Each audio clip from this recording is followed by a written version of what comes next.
Wala haula wala quwata illa billah al-aliyyil azim. Okey, kita tengok soalan MRSM objektif nombor 6. How does temperature increases the rate of reaction? Okay, before we proceed untuk rate of reaction, ulang kaji balik kadar tindak balas. Dia mesti tentang change of quantity. Quantity per unit time. Kalau dalam simbol dia macam ni lah. Kalau dalam ayat dia kita buat TRUNIT time.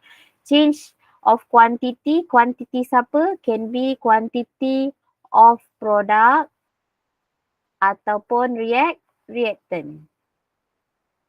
Perubahan kuantiti bahan ataupun hasil per unit masa. Dalam bahasa Melayu dia, perubahan kuantiti bahan ataupun hasil per unit masa. Wajib ada per unit masa. So, kalau kita nak tengok faktor suhu, faktor yang mempengaruhi kadar tindak balas, factor that affecting rate of reaction, kalau secara umumnya ada 5, ada 5 iaitu pressure untuk faktor mempengaruhi kadar tindak balas, sama ada suhu, temperature ataupun tekanan, pressure ataupun size or concentration, kepekatan dan kehadiran mungkin ataupun catalyst. Okey. So, tapi dalam kita punya makmal, kita tak boleh buat faktor tekanan. Apa yang kita boleh buat hanya 4 ini saja. So, kita mesti tahu what explanation that we have to include when we explain about these 4 factors. Okay, 4 factors.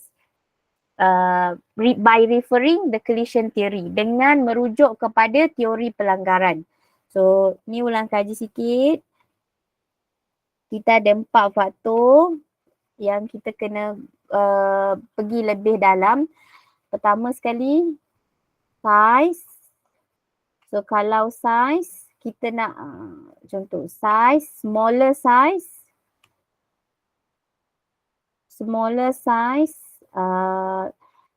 higher total surface area exposed. Dia sebab dekat dalam buku teks dia memang tulis jumlah luas permukaan terdedah ataupun total surface area exposed. Ataupun kalau tak nak beritahu exposed, kita boleh kata per unit volume. Higher total surface area per unit volume. Sebab apa?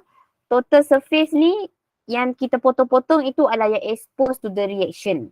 Okay, bila kita dah kata tentang dia explanation dia, smaller size, next kita baru kaitkan dengan teori pelanggaran iaitu peak number of frequency. Number of frequency of collision between particles. Between particles in increase. So next baru kita kata number of frequency of collision, frequency of effective. Sorry. Sekejap ada orang nak masuk. Okey, yang untuk BM sekejap lagi teacher tulis tau. Number of frequency of effective collision. Frequency of effective collision increase. Okey, itu kalau factor size. Kalau untuk factor, the second factor adalah temperature. For temperature, kita relatekan dia dengan higher temperature. So, higher temperature, higher kinetic energy. Higher kinetic energy of particles. Ataupun particles has higher kinetic energy. Okay. Sekejap tahu yang BM sekejap lagi teacher ni. Lepas tu lepas kita explain higher temperature, higher kinetic energy, terus kita relatekan dengan number of frequency of collision between particle increase, number of frequency of effective collision increase. So for the third factor is concentration, kepekatan. Untuk concentration, higher concentration, higher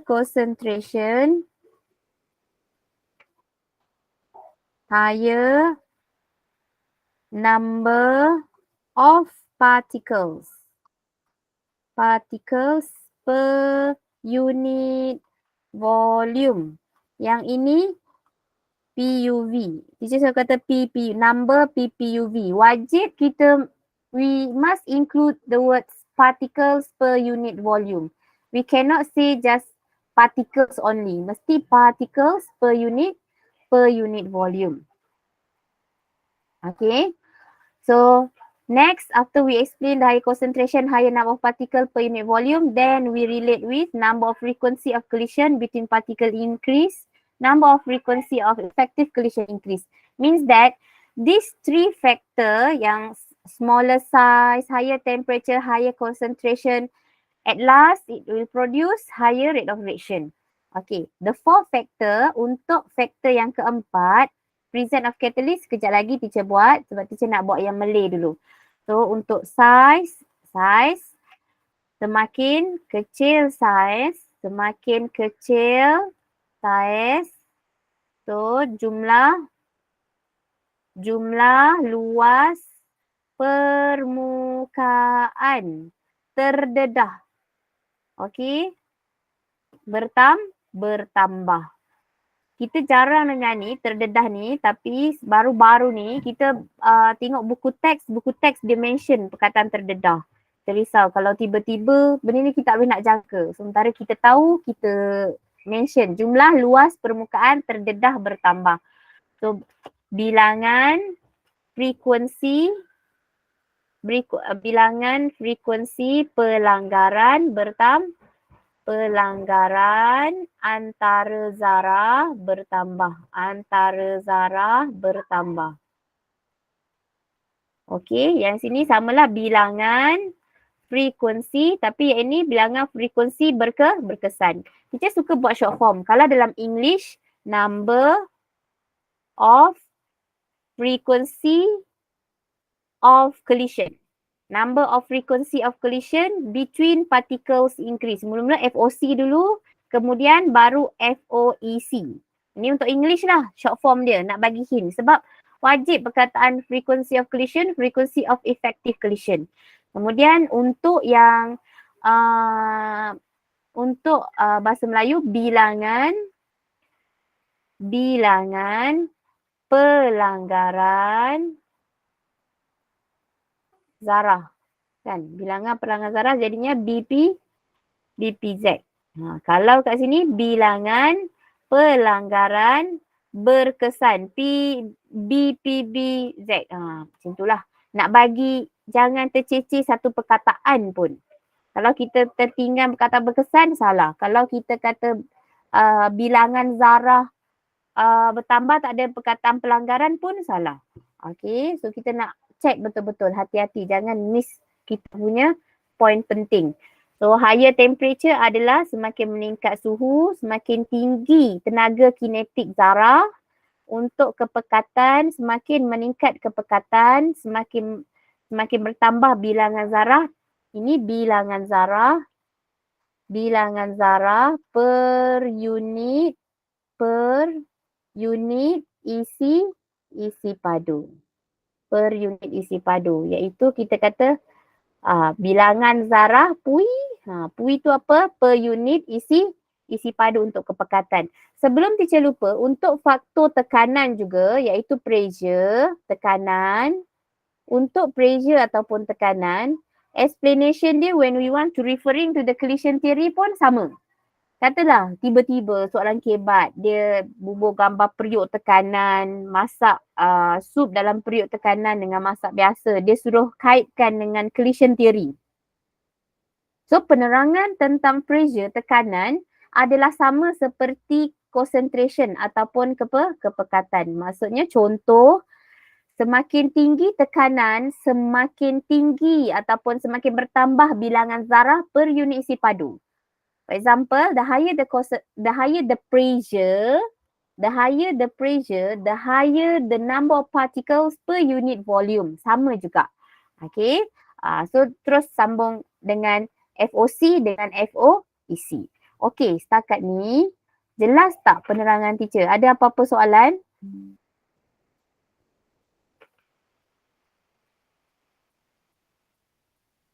Boleh tak? Jelas. Okay, alhamdulillah, thank you Dania. Okay, so catalyst kita nak tengok kehadiran mungkin, faktor mungkin. So point dia kita kata provide alternative path with lowering the activation energy. Okay, teacher nak beritahu untuk catalyst we have to specific and then we have to explain that catalyst actually the function is provide alternative path. In our experiment in lower 4, dekat SPM ni, dekat SPM syllabus KSSM, kita punya catalyst adalah positive catalyst. Maksudnya to increase the rate of reaction. But that actually there is a negative catalyst which is can lowering the rate of reaction.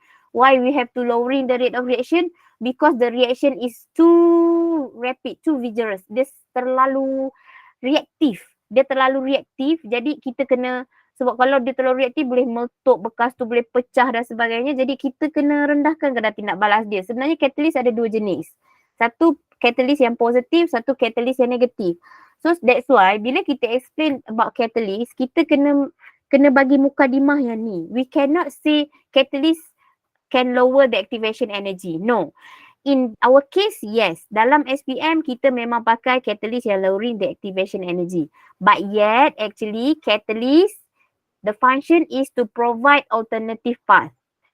Lepas tu wajib kita kata provide alternative path ataupun provide alternative route. Yang penting kita beritahu catalyst is alternative. Macam jalan alternatif, nak jalan shortcut ke, nak jalan lagi jauh ke, ada dua alternatif ni tak semestinya shortcut. Alternatif ni boleh jadi shortcut, boleh jadi jauh. So with lowering the activation energy, since kita punya eksperimen yang kita belajar, kesemuanya lower the activation energy to produce higher rate of reaction. So kita mesti mention yang ni tau, ataupun dalam bahasa Melayu, membekalkan atau memberikan laluan alternatif dengan merendahkan tenaga pengaktifan. Okay, so lepas kita beritahu ni, baru kita terus beritahu tentang FOEC. Kita tak perlu cerita tentang FOC. Kita tak perlu explain about the frequency of collision because we already lowering the activation energy. So when with the lower activation energy, dia berlanggar sikit pun dia dah achieve the lower activation energy so that the reaction will occur. Okay, kita tak perlu beritahu tentang bilangan pelanggaran zarah. Kita terus beritahu bilangan pelanggaran zarah berkesan, berkesan zarah. Kalau bahasa Melayu, bilangan pelanggaran berkesan zarah. PBZ. Okay.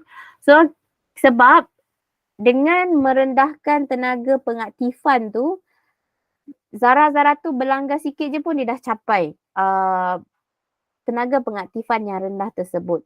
So kita tak perlu tulis bilangan, meningkatkan bilangan pelanggaran zarah. Kita terus tulis meningkatkan bilangan pelanggaran zarah yang berkesan. Okay.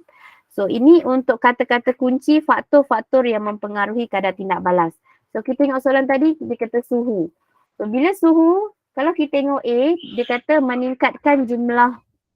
Kalau dia kata jumlah bilangan zarah atau total number of reactant particles, jumlah bilangan zarah ni dia biasanya dia adalah merujuk kepada, ini dia merujuk kepada kepekatan. Ini adalah kepekatan. Dia merujuk kepada kepekatan ataupun tekanan. Dua faktor ni. Sekarang dia nak suhu.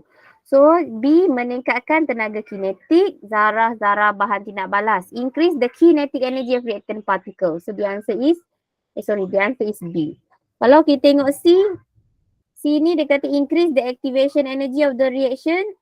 You know that kalau kita punya syllabus bukan increase, dia adalah lowering. Itu pun untuk faktor catalyst. Kalau dah nampak ada perkataan activation energy, means that our factor rate of reaction is for catalyst. Next, untuk D, meningkatkan bilangan pelanggaran berkesan. Semua meningkatkan bilangan pelanggaran berkesan. So, tak tepat. Dalam kertas objektif ni, yang penting adalah yang paling tepat. Kadang-kadang ada macam sikit-sikit betul. Yang ni pun macam betul juga, tapi sikit-sikit awak pilih yang paling tepat. Okey, seterusnya kita tengok nombor 2 untuk menentukan highest rate of reaction. Kadar tindak balas, teacher suka panggil KTB. KTB kadar tindak balas tinggi ataupun rate of reaction, ROR tinggi. Kalau daripada graf, kalau kita tengok graf, kita nak tengok KTB ataupun rate of reaction, kita tengok dia punya gradient. Dia punya kecerunan. The steeper ni maksud dia curam, cerun. Maksud dia kalau kita buat ni, dia macam ni kata ini graf, dia steeper, ini steeper. Tapi kalau dia macam ini slanted. So the steeper the graph means that higher rate of reaction. Tinggi kadar tindak balas. So kita kena ambil pembaris. Kita kena kat sini. Kita kena buatkan tangent dekat setiap titik. Dekat titik P, dekat titik Q, dekat titik R, dekat titik S. So bila kita buat garis tu, macam contoh, sorry tau, teacher tak ada pembaris, tak boleh pakai pembaris. Tangent tu tak boleh atas daripada line tu. Dia mesti dekat bawah sikit macam ni. Macam ni kan. Macam ni. Lepas tu yang ni. Macam ni. Ini. Macam ni. Ini. Macam ni. So kalau kita tengok. Dia nak rate of reaction higher. Maksudnya yang paling cerun. Paling cerun ataupun more steeper. So kalau kita tengok garis ni. Titik yang more steeper adalah T. Nampak ni. Yang lain semua dia dah start slanted. So jawapan dia A. Ada soalan, boleh je buka mic tanya, okey? Okey, seterusnya kita tengok dekat soalan ni. Okey, jadual menunjukkan isi padu gas hidrogen terkumpul dalam satu eksperimen apabila serbuk magnesium bertindak balas dengan asid nitrik cair berlebihan. Bila buat soalan ulang kaji, walaupun kita tinggal berapa jam lagi nak paper chemistry, jangan putus asa. Teacher suka walaupun soalan tak tanya, kita tengok sekejap dia punya persamaan kimia seimbang, balanced chemical equation, which is magnesium react with nitric acid, HNO3. So kalau kita tengok sini, macam mana reaction ni ke, Mg ni dia akan pergi ke H acid ni. So dia akan jadi MgNO3. So H ni pergi mana? H ni dia akan terkeluar seorang dan dia akan jadi gas hydrogen H2. Okay. Tapi sebelum tu kita kena check each chemical formula for dalam kita punya persamaan. Tengok formula kimia satu-satu. Kalau Mg ni charge dia adalah Mg2+. NO3 minus. So bila kita crosskan dia jadi 2. Ini 1. So dia ada bracket 2. So dah balance belum? Nitrate ni ada 2 grup. Nitrate kat sini kalau tengok ni. Nitrate ni ada 2 grup. Nitrate ini cuma 1 grup. So kita kena letak 2 di depan. So that dia barulah balance. So H pun kat sini ada 2. H kat sini ada 2. Dah balance. Soalan tak tanya tau. tak perlu pun nak jawab soalan nombor 3 ni, tak perlu pun buat balance chemical equation. Tapi teacher suka buat macam tu biar pelajar rapat. Dia jadi biasa dengan balance chemical equation. Bila nampak je perkataan magnesium react dengan papier acid, dah tahu dah boleh predict sebab selalu buat. Okey, sekarang baru kita tengok apa soalan nak. Soalan tanya, what is the average rate of reaction? So, tindak balas purata. Bila dia kata purata, senang kata overall, keseluruhan. Bila keseluruhan, we take a look the maximum point, the maximum volume of hydrogen gas. Yang paling banyak, kalau kita tengok ni 0, 30, 36, 45, 45. So yang paling banyak 45. Tengok di mana masa dia dapat kumpul 45 pada 4.0. Okay, so jadi 45 bahagi dengan 4. Tapi tengok kat sini dekat jawapan. Semua unit dia per saat. Maksudnya ini adalah minit. Kena tukar kepada saat. So darab dengan 60. So boleh dapat tak jawapan dia? Cuba try berapa? Dapat berapa jawapannya? Boleh kira tak? Dia tak ada calculator. Jawapan dia B. Jawapan dia B, alhamdulillah. Okay, thank you Nurin kot tu. So katalah soalan lagi satu daripada soalan ni, teacher buat soalan lain pula. Dia nak kata dia nak kadar tindak balas pada minit ketiga. Ini soalan lain tau. Minit ketiga. Ataupun dia kata rate of reaction at the third minute. Dia beritahu dia nak pada minit ketiga sahaja. Pada minit ketiga. At the third minute. So kalau at the third minute, kalau dekat at the third minute, dia nak dekat sini je. Dia tak nak campur dengan yang, dia tak nak kisah-kisah silam dia. Yang ini semua dia tak nak. So bila dia tak nak yang belakang, dia nak what happen at the third minute. Berapa dia punya rate of reaction. So bila macam ni, kita kena tolakkan dia tahu. Ni kadang-kadang soalan pun dia kacau. Dia buat macam ni pada minit ketiga. So please take note perkataan pada minit ataupun at the third minute dengan average. Kalau average kita ambil yang paling banyak. Tapi kalau dia kata pada minit ketiga, at the third minute, dia nak pada minit tersebut saja. Iaitu macam mana cara dia, pada minit ketiga ni adalah 36. 36 ini adalah cumulative. 36 is cumulative from the first second until the second, from the first minute until the second minute, lepas tu third minute. Ni cumulative 36. Tapi dia jumlah terkumpul, dia nak minit ketiga saja. So kita kena tolakkan dengan 30. Dan bila bila ini tolak dengan ini pun kena tolak dengan ini. So 3.0 minit tolak 2.0 minit. So dapat jawapannya. Dapat berapa? Cuba kira. 36 tolak 30 bahagi 2. Yang ni teacher nak jawapan dalam cm padu per minit. So berapa jawapannya? 36. Apa jawapannya? 36 tolak 30 bagi 1. Kecongaan. Apa jawapannya? 36. Jawapan dia 3. 6. Dengar lemah ada suara dia jaka. Jawapan dia adalah 6 sebab kan 36 tolak 3. 36 tolak 30. So dapat 6 cm padu per minit. Boleh tak? Faham? Jelas tak? Jelas. Okay, alhamdulillah. Thank you. Zakuan Okay. So, tu yang ni. Okay, untuk yang soalan nombor 4. Soalan nombor 4 ini adalah energy profile diagram ataupun rajah profil tenaga.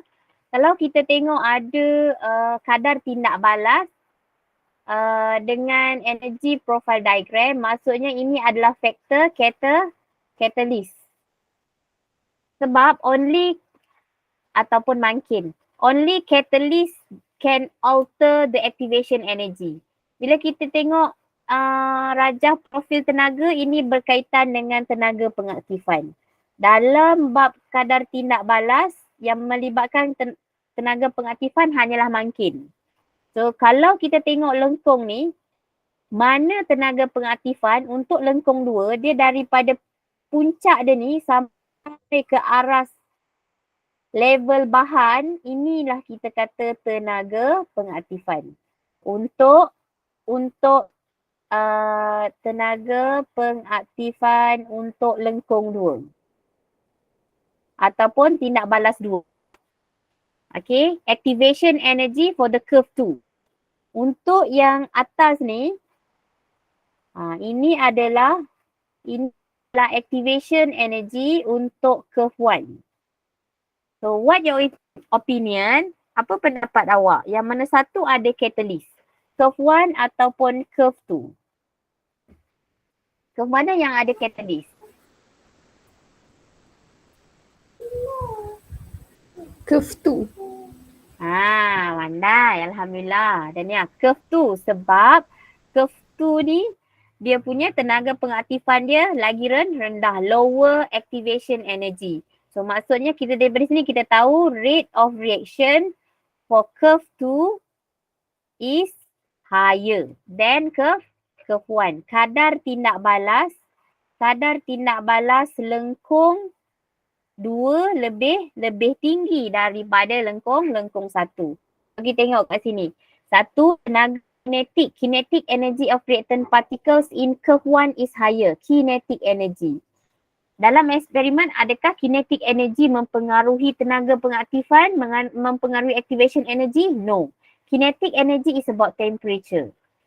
In this case, kita tak ada kaitan dengan temperature. Kita hanya ada catalyst sahaja. So, satu ni salah. Yang kedua, activation energy of the reaction in curve 1 is higher. Okay, betul lah. Kita tengok tadi kan, activation energy curve 1 is higher. Number of particle per unit volume in curve 2 is higher. Bilangan zarah per unit isi padu pada lengkung 2 adalah lebih tinggi. So kita kena ingat kalau bilangan zarah BZ, bilangan zarah POI dengan number of particle PUP ini berkaitan dengan kepekatan ataupun concentration dan juga pressure. Okay, and tekanan ataupun pressure. Kita kena ingat. So yang keempat nampak kat sini yang bahasa Inggeris, kadar tindak balas pada lengkung 2 adalah lebih tinggi. So ini betul lah, kita tengok rate of reaction for curve 2 is higher. So the answer is 2 and 4. Okay. Seterusnya kita tengok untuk yang soalan ni, pelajar selalu bingung sebab banyak sangat ni, bila tanya jujur ada orang kata mempejam mata, tembak aje. So kena tahu, bila kita buat graf, dia ada dua bahagian. Kita automatik kita kena buat belah tengah macam ni, macam nak start dari mana teacher, start daripada sini ke, dari sini, teacher daripada tempat dia bertemu ni, tempat dia habis. Punya potong belah tengah dia, iaitu dua bahagian, satu bahagian A, satu bahagian B. Untuk bahagian A, dia menentukan kadar tindak balas ataupun rate of reaction. Kita belajar tadi, lagi steeper, lagi curam, bila tinggi kecerunan ataupun tinggi kecuraman, okay. So maksudnya dia adalah higher rate of reaction. Okay. So sekarang ni kita tengok antara 1 and 2. Siapa yang lagi steeper? Which one more steeper? Mana satu yang lebih curam? 1 dengan 2.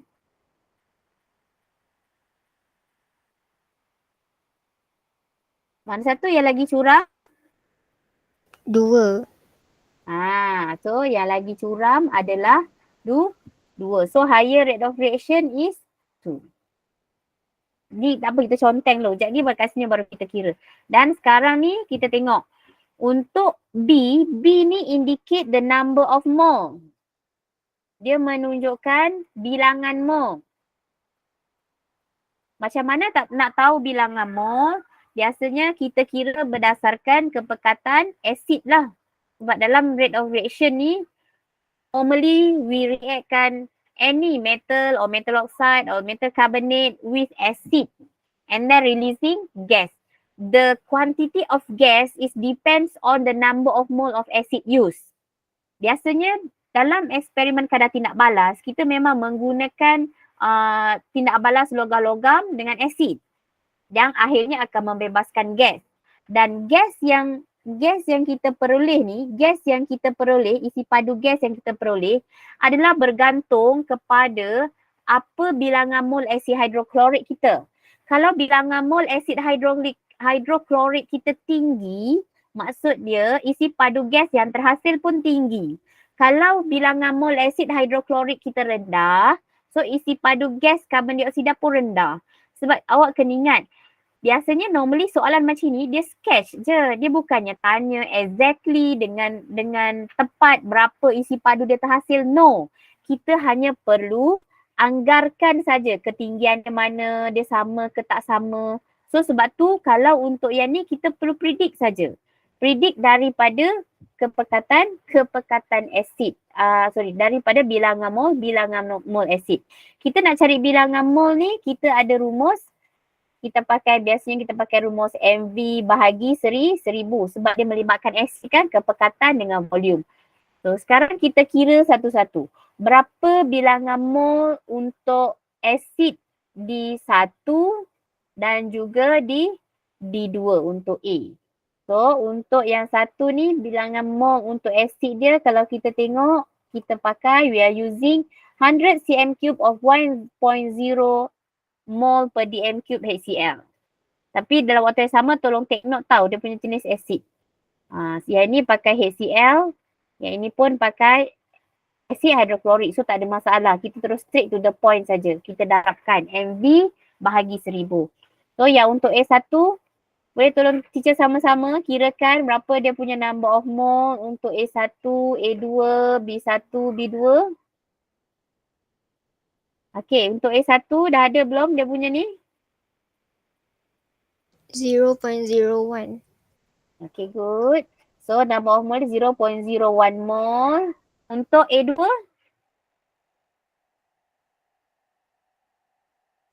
0.2. Okay, good. Okay. Sekarang ni, kalau kita tengok yang B ni, kita tengok at last, at the end, pada akhirnya, both curve, kedua-dua lengkung bertemu pada satu titik. Bila dia bertemu pada satu titik, means that number of mole, bilangan mole curve 1 and curve 2 is the same. Adalah sama. Sebab apa kita sama? Sebab akhirnya dia level dia hujung dia sama. So kalau kata eksperimen 1 produce 100 cm3 of gas, eksperimen 2 pun produce 100 cm3 kat sini, 100 cm3. So sebab tu kita kena pastikan kita kira yang 1, 2 ni number of mole dia mesti sama. Kalau kita tengok A ni dia dah 0.01, ini 0.02, maksudnya dia tak fulfill the criteria curve 1 and curve 2. So A ni salah. Jadi boleh beritahu kat teacher yang B ni apa dia? B ni berapa bilangan mole dia? B1. 0.01. 0.01. No. Okay. Tadi yang thank you Nurin. Okay, Zakwan. Boleh tak Zakwan? Try Zakwan. Zakwan. Tapi janganlah takut Zakwan. Nanti kan tak masuk kelas lagi. Takut dengan teacher. Zakwan, boleh tak B2 ni? Berapa dia punya bilangan mol dia Zakwan? Bilangan mol asid dia yang kita gunakan? 0.1. 0.1 mol. Yang B1 tadi berapa? Teacher salah tulis ke apa? B1 pun 0.1. B1, sorry. Tadi Nuri cakap teacher salah tulis tadi. 0.1 mol. Untuk C1? C1 0.1 ke? 0.1 mol. Untuk C2? Sekejap. 0.05.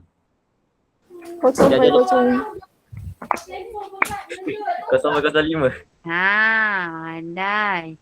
Okey, D1?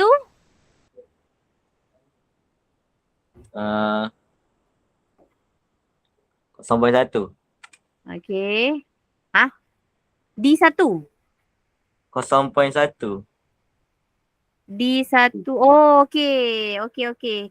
Sorry. Yang ni teacher lupa nak beritahu. Yang ni kena ambil yang versi BM ya. Jangan ambil versi yang English. Ni silap ni. 50 darab 2. So 0.1 mol juga. Untuk yang ni, untuk yang D2, 0. Itu ambil Inggeris ke ambil BM juga? Yang ni ambil yang English. Aduh, English. sorry lah tak perasan. Yang ni Negeri Sembilan tak baca. Ambil yang, ambil yang BM. Jangan ambil yang English. Yang BM 0.1. 0.1 mol. Okey. So sekarang ni maksud dia kita tahu kita punya aim kita mesti dapat number of mole yang sama untuk B. So jadinya A dah salah dan C pun dah salah. Yang mungkin most probably adalah B dengan D. So sekarang penentu kita adalah rate of reaction, kadar tindak balas. Kita kena tengok kadar tindak balas mana yang lebih tinggi. So kalau kita tengok kat sini untuk B, kita nak hasilkan kadar tindak balas 2 lebih tinggi kan. Yang ni higher rate of reaction. Kena tulis macam ni, higher rate of reaction. Faktor dia kalau tengok kepekatan dia, kepekatan sama. Yang ini adalah serbuk ataupun powder 2 dan juga B adalah granule ataupun ketukan. So betul tak kalau B ni kita kata dia untuk eksperimen 2 kadar tindak balas dia lebih tinggi, higher rate of reaction, betul tak? Boleh tak? Betul ke? So jawapan dia adalah B. Tapi yang D ni kalau kita tengok dia tak ni sebab kalau tengok kepekatan, faktor kepekatan. Kalau untuk D ni kepekatan dia tinggi. Dia higher concentration. So bila higher concentration, training lah. yang ini adalah higher rate of reaction. Yang ini lower rate of reaction. So berlawanan daripada graf yang dihasilkan. Okay. Okay tak? Boleh tak? Boleh. Okay, thank you Bravestone. Okay, so seterusnya kita tengok yang ni. Next question number 7. 3.0 gram of marble chips were added to hydrochloric acid. After 2 minutes, 0.5 gram of marble chip remains as residue. So dalam kita nak kira average rate of reaction, we have to use the change of quantity. Dalam case ni kita nak calculate yang reacted. Change of quantity yang dah reacted, yang dah bertindak balas per unit time. Bahagi masa. So perubahan kuantiti bahan yang telah bertindak balas adalah sekarang 0.5 gram is residue. Baki, 0.5 gram baki, so maksudnya 3.0 kita nak cari yang reacted adalah 3.0 minus 0.5 bahagi dengan 2 minit. So sama dengan 2.5 bagi dengan 2 minit. So dapat jawapannya 1.25. Nampak tak? Okay, good. So yang ni, ni application yang tadi. Jom kita buat sama-sama. So macam biasa kita buat bagi 2 A dengan B. So sekarang kita kena tahu B ni adalah kena tengok cari number of mole. You can use it mana-mana teknik. Maksudnya awak nak cari A dulu boleh, awak nak cari B dulu pun boleh. Macam contoh dia katalah teacher nak cari A dulu. Okay. Contoh teacher nak cari A dulu. Yang A ni adalah dia punya rate of reaction. So kalau rate of reaction kita nak comparekan Q dengan P. Which one higher rate of reaction? Mana yang kadar tindak balas lagi tinggi? Q dan P. Q. So rate of reaction Q lagi tinggi. So sekarang given to us is P kan, condition untuk P. Yang diberi kepada kita adalah keadaan lengkung P. Yang mana this quantity dengan this temperature. So quantity ni can indicate the number of mole. Ini diperlukan untuk kita kira number of mole for P, lengkung P. So bilangan mole untuk P bersamaan dengan 50 darab 1 bahagi 1000. So dapat 0.05 mol. So kat sini maksudnya 0.05 mol. Means that Q pun sebab dia kata yang mana menghasilkan lengkung Q, produce curve Q. Q pun at the end dia akan 0.05 mol. Kita kena cari number of mole hydrogen Cari peroxide. A dulu lepas tu B tu. Boleh nak cari A dulu lepas tu B pun boleh, nak cari B dulu lepas tu A pun boleh. Mana-mana dia suka, mana lagi senang. Tapi kalau kita cari A dulu, macam dia tak terus dapat jawapan. Dia ikut rezeki lah. Kadang-kadang kita cari A dulu terus dapat jawapan. Kadang cari B dulu terus dapat jawapan. Doesn't matter. Dua-dua sama dan dua-dua betul. Okay. So kalau kita tengok yang A dulu, rate of reaction, kita tahu rate of reaction dia punya faktor dia adalah kat sini yang boleh mempengaruhi dia faktor suhu. Kat sini 21. So kalau 21 yang tinggi daripada 21, 30 dengan 3, 30 A dengan D. Selain daripada tu dia punya faktor kepekatan pun boleh jadi juga. Kalau kita tengok A ni dia macam pening sikit sebab faktor ni ada banyak faktor. Dalam kes ni faktor yang influence this question can be concentration, boleh jadi kepekatan, and also can be temperature. Boleh juga faktor suhu. So we have to consider both factor.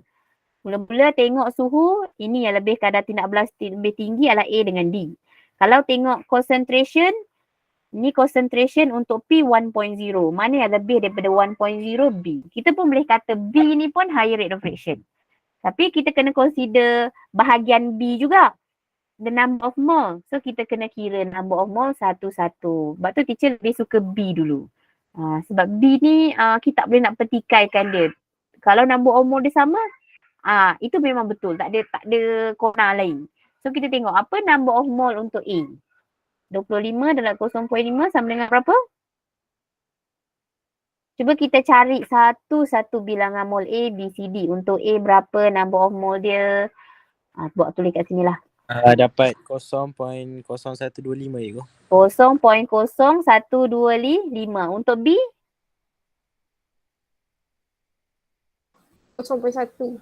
0.1. Untuk C?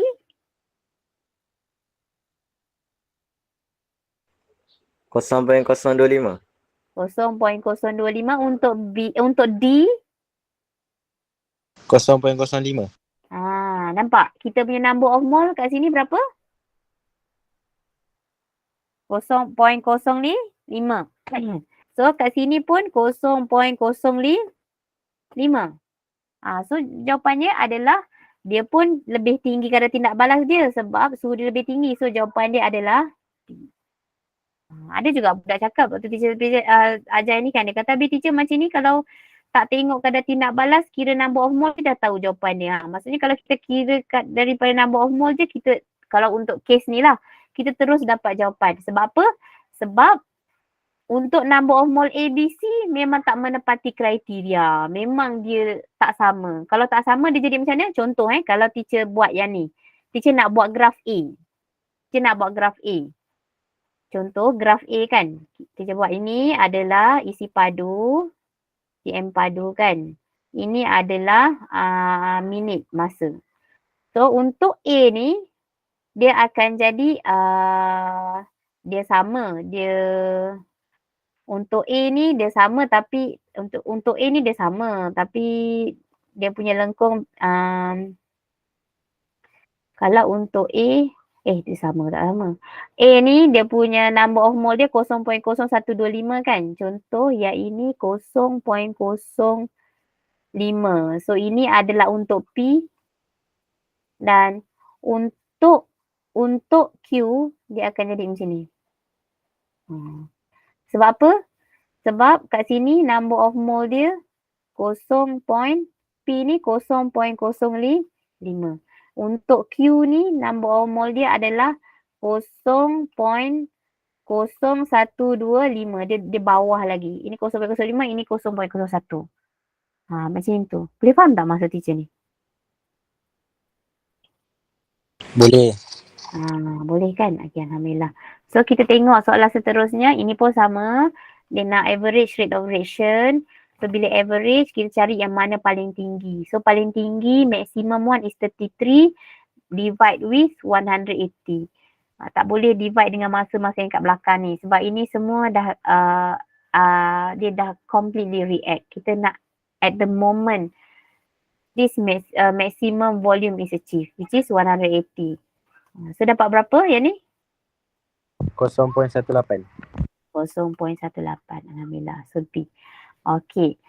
Ni soalan kalau tengok banyak negeri yang tahun ni keluarkan soalan ni. Unit for rate of reaction.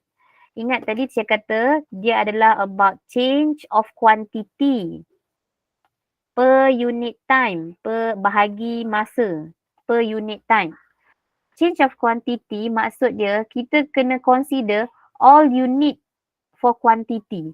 Semua unit untuk quantity. Unit untuk quantity contoh dia kilogram, gram ataupun mol ataupun cm cube ataupun dm cube ataupun ml ataupun L. Maksudnya quantity, kalau kita kata kuantiti cecair ke kuantiti gas ke, inilah dia punya unit dia. Inilah dia punya unit dia. Bahagi masa. So masa ni tak banyak lah. Masa ni ada saat, ada second, ada yang minit. Okay. Ada second, ada minit, ada hour. So maksud dia kalau dia nak buat contoh cm cube per minit, mesti negatif 1. Tak ada masalah, betul.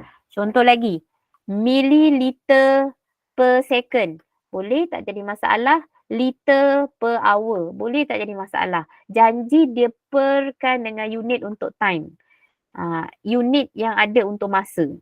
Okay, sekarang kita tengok yang mana unit for rate of reaction. So kalau kita tengok dia mesti negatif 1. Tak boleh negatif 3. Negatif 3 je dia dah salah dah, pangkah dah. Sebab dia bahagi sekali je. Bagi time dia bagi sekali je. So dia mesti S negatif 1. Ataupun minit negatif 1. Ataupun H hour negatif 1. So jawapan dia adalah D. Yang ini salah. Sebab mol bukan unit untuk time. Mol adalah unit untuk kuantiti. Okay. Jelas tak yang ni? Boleh?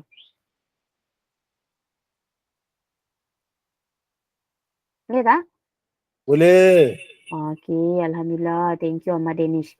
So yang ini kejap sikit gini.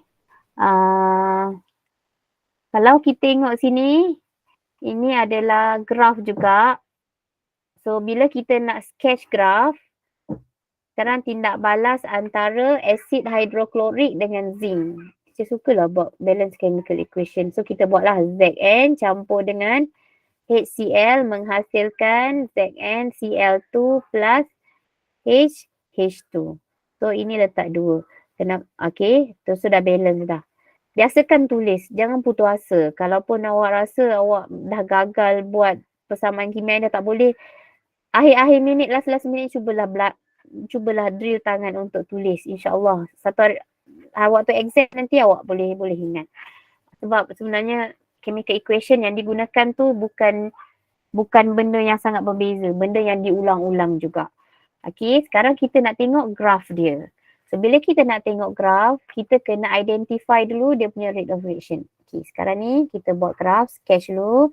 Ini adalah time. Ini adalah volume. Ini adalah second. So teacher suka buat B dulu. Teacher pun tak tahu kenapa. Kalau dia suka buat B dulu. Tak tahu. Tapi depends on you. So kita ada 2 bahagian. Okay. Kita buat B. B ni maksud dia number of mole. So kita kira dulu number of mole untuk 1 and 2. Boleh tolong teacher tak? Berapa number of mole acid 1 and 2? 0.1. Okay, Alhamdulillah. Good job Dania. 0.1 mole. Untuk eksperimen tu? Sama juga. Sama juga. 0.1. Okay, good. 0.1. So maksudnya at the end nanti dia akan jumpa dekat satu titik ni. Maksudnya dia akan menghasilkan satu line. Dua-dua akan berjumpa di level yang sama. Seterusnya untuk part A baru kita tengok dia punya rate of reaction. Mana yang lebih higher rate of reaction. Sekarang ni eksperimen 1 is ketulan ataupun granules. Eksperimen 2 adalah powder dan serbuk. So maksudnya which one higher rate of reaction? 1 or 2? 2. So ini higher rate of reaction. So bila higher rate of reaction kita terus buat corner baring ni. Terus macam ni. Macam tu. So ini adalah untuk terus siap-siap label. Ini adalah untuk tu. Labelkanlah tu. Lepas tu jangan sambung lah. Okay. Ini adalah untuk tu. Macam tu. So 1 is lower rate of reaction. Lepas tu yang 1 tu ikut seperti hampa lah nak buat macam ni. Macam ni je. Macam ni. So teacher kan mesti dia tak kisahlah mana-mana untuk 1 ni. 1 ni lokasi dia ikut suka hati kita nak letak mana. Kita nak letak macam ni boleh. Kita nak letak macam ni boleh. Janji dia adalah bawah garisan untuk yang kadar tindak balas rendah ni, low rate of reaction ni mesti terbaring di bawah garisan yang higher rate of reaction. Itu maksud teacher. Tak ada spesifik mesti berapa, tak ada. Macam ni. So dah lah, dah settle. So jawapan dia adalah A, B, C, D. Mana satu? D. Jawapan dia adalah D. Okey, seterusnya kita tengok. Which of the following is the name of the theory to explain how the factors affect the rate of reaction? Kita kena tahu factor rate of reaction depends on the collision theory. Teori pelanggaran yang mana kita kena ingat apa condition, ini soalan tahun lepas condition for a reaction to occur. Ini adalah soalan yang mungkin kalau cikgu-cikgu hebat dia dah agak soalan ni akan keluar. Tapi dia teacher ni tak hebat, jadi teacher tak sangka soalan ni keluar. Jadi budak banyak yang what is that? Apa tu? Macam budak biasa dia ingat kalau size, dia kata kalau size ingat. Kalau faktor size, small size, higher total surface area, temperature, higher temperature, kinetic, itu je lah teacher stresskan. Tapi yang ni teacher tak stresskan. Macam teacher rasa salah. So kena ingat untuk condition for a reaction to occur, condition for a reaction to occur ni ada dua. Pertama sekali mesti correct orientation. Orientasi yang betul. Orientation ni apa? Orientation ni adalah kedudukan pelanggaran. Maksudnya berdepan, depan dengan depan. Barulah dia, dan lagi satu dia achieve activation energy. Achieve activation energy. So bila dia achieve activation energy with correct orientation, then a reaction will proceed. Ataupun keadaan untuk tindak balas berlaku, pertama sekali orientasi yang betul. Orientasi yang betul dan juga mencapai tenaga pengaktifan. Itu yang penting, yang antara yang dinyatakan dekat dalam collision theory. Okey. So ini adalah nombor 12 ni saya rasa tak ada masalah sebab dia masih nak average rate of reaction. Tindak balas purata. So kita ambil mana yang maksimum. Ini 26.5 bahagi dengan 2.5. Dapat tak? Berapa jawapan dia? 26.5 bahagi 2.5? 10.6. Jadinya apa? Berapa? 10.6 Okay, thank you. 10.6. Ni bukan bagi unit kadar tindak balas ya, bukan ya. So mesti ingat apa-apa kuantiti, unit untuk kuantiti bahagi dengan unit time. So kalau kita tengok semua time ni kan, ini time, second, ini time, minute, ini time, ini minute. Tapi ini not time. So jawapan dia adalah D. Okay. Seterusnya, ni adalah about copper to sulfate. Tambahkan 2 cm3 larutan kuprum 2 sulfat kepada campuran asid sulfurik cair. So, larutan kuprum 2 sulfat or copper to sulfate solution is act as a catalyst. Ini adalah sebagai catalyst. So, ini sebagai mangkin. Tadi kita dah tengok faktor mempengaruhi kadar tindak balas untuk mangkin.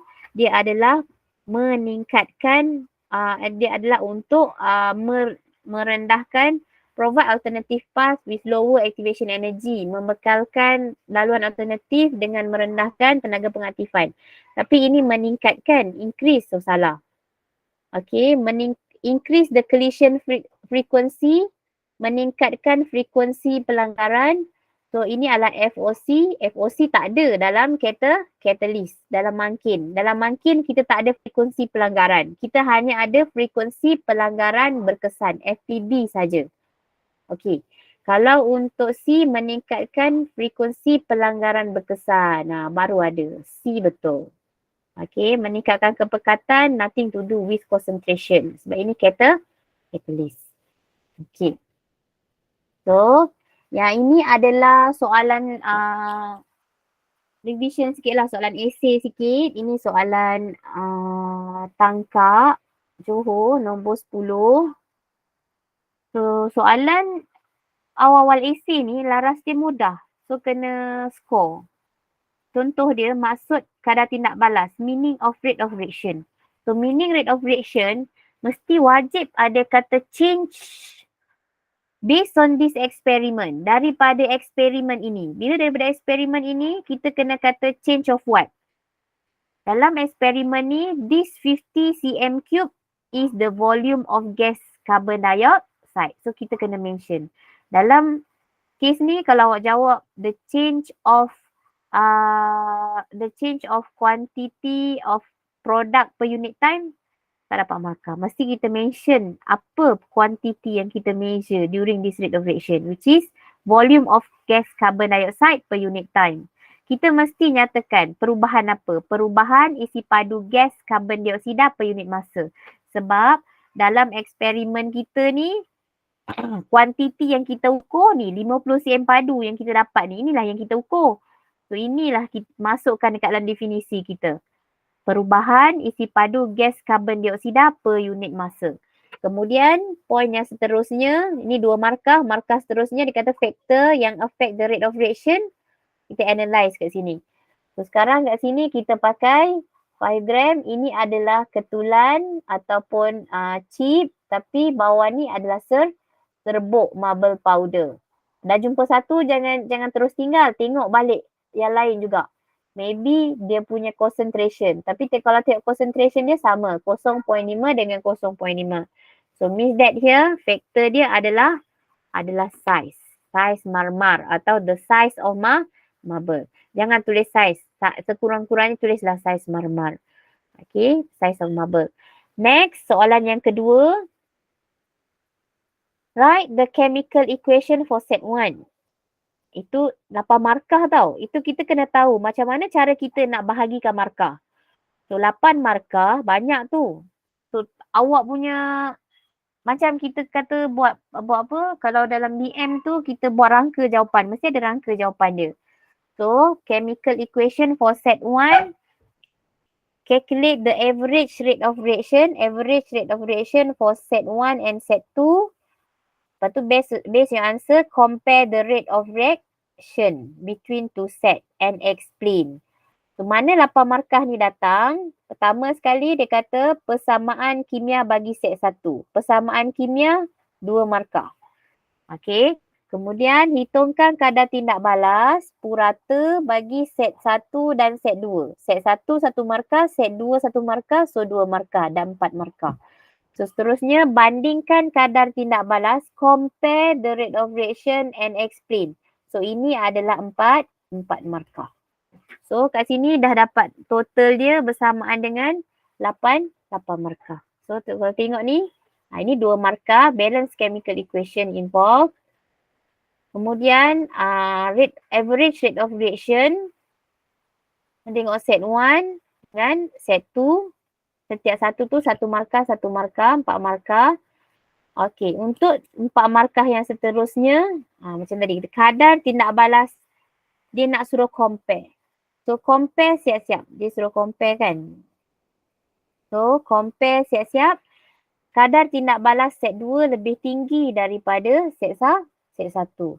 Rate of reaction in set 2 is higher than set 1. Sebab dia compare. Tulis dulu dekat atas untuk elakkan kita daripada terlupa. Seterusnya kita compare pula dia punya size. Size of marble in set 2 is smaller than the marble in set 1. Okay, so ini typo ni, bukannya the size of marble in set 2 is smaller than marble in set 1. Okay. Next, size kita mesti kaitkan dengan jumlah luas permukaan terdedah. Ataupun total surface area X exposed. Okey, dan seterusnya baru kita kata frekuensi pelanggaran antara ion hidrogen dan kalsium karbonat. Kalsium karbonat jangan tulis atom. Kalau awak kata dan atom kalsium karbonat salah. Tulis je CaCO3. Tak payah ada ion pun tak payah ada. Tulis kalsium karbonat saja. Tapi kalau hidrogen H+ adalah ion. Okey. Dan kemudian frekuensi pelanggaran berkesan lebih tinggi di set 2 berbanding set 1. Okey. So untuk yang ni insyaAllah teacher akan sharekan dia punya soft copy version yang dah ada skema ni untuk mudahkan awak nak buat ulang kaji nanti. Okey. So ini soalan ni dia kata cadangkan 2 kaedah lain untuk menjalankan eksperimen tersebut supaya memperolehi graf seperti di set 2. So sekarang ni kita tengok set 1. Kalau kita tengok ni set 1 dengan dia nak dapatkan seperti set 2. Cadangkan 2 kaedah lain untuk mendapatkan supaya memperoleh graf seperti di set 2 yang kat sini. Sebab set 1 ni dia tadi set 2 ni kita pakai serbuk. Sebab tadi dah pakai smaller size kan. So apa yang kita boleh guna? Kita change the concentration of acid. Means kita buat 1.0 mol per dm3. So gunakan acid yang lebih pekat, use more concentrated acid and or else kita boleh increase the temperature, naikkan suhu. So rasanya tu saja untuk hari ni. Teacher minta maaf atas apa yang kurang sebab semua memang kelang kabut, tapi insyaAllah teacher cuba buat semampu yang teacher boleh. Ada soalan tak setakat ni? Tak ada. Tak ada. Okey, Alhamdulillah. Cuma teacher nak pesan sikit kan.